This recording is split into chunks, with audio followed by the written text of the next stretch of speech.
मुंबईत आल्यापासून बऱ्याच ओळखी करून घेतल्यास तू. फार पोलीस अधिकाऱ्यापर्यंत मजल पोचली तुझी.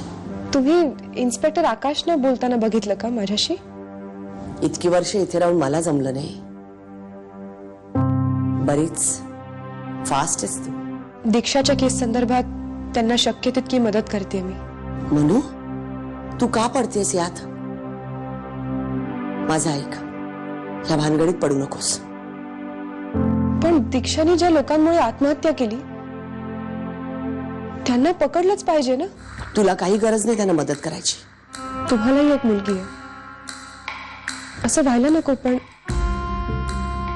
उद्या जर तिच्या बाबतीत असं काही, माझ्या मुलीच्या बाबतीत असं काहीही घडू देणार नाही मी. आणि जे दीक्षाच्या बाबतीत घडलं ते इतर मुलींच्या बाबतीत मी घडू देणार नाही. सर, या माणसाचा काही एक क्रिमिनल रेकॉर्ड नाही आहे आपल्याकडे. हा, पण शहरातल्या मोठमोठ्या माणसांबरोबर सतत संपर्क असतो या माणसाचा. आणि जयप्रकाश बिल्डिंग मधून आपण जी काय माहिती गोळा केली आहे त्यावरून हे लक्षात येतं की हा माणूस या एरियातलं एक मोठं केबल नेटवर्क चालवतो. आणि माझ्या माणसांनी तो हे केबल नेटवर्क जिथून ऑपरेट करतो त्या ठिकाणचा पत्ता शोधून काढलाय. त्यामुळे आता त्याला ट्रॅप करणं आपल्याला सोपं आहे. सुपर्ब. तुम्ही तुमचं काम चोख केलंय.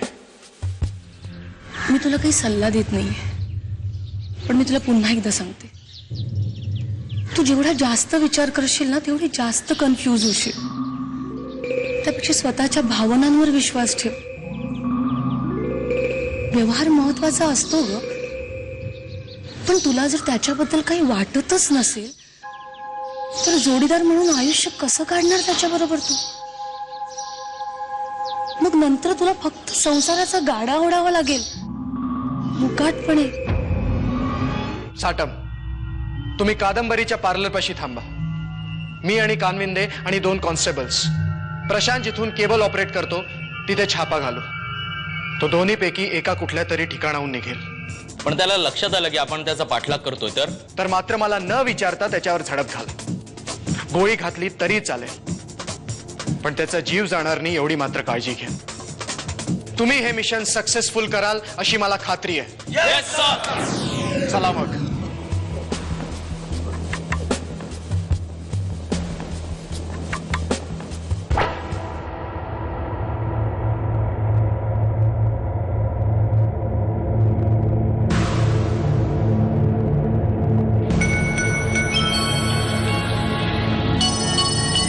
बोला.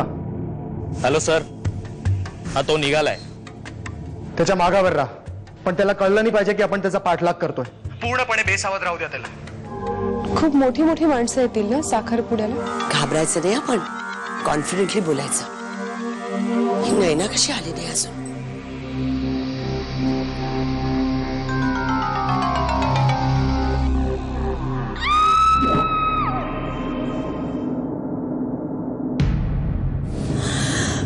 वाट आणलाय मला, वाट.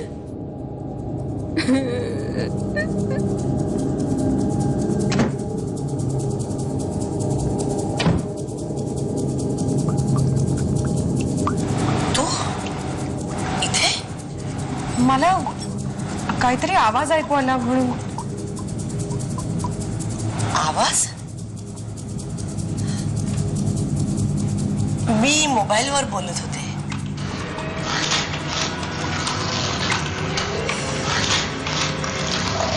मनू पुन्हा या दारापाशी येण्याआधीच काहीतरी बंदोबस्त करायला हवा.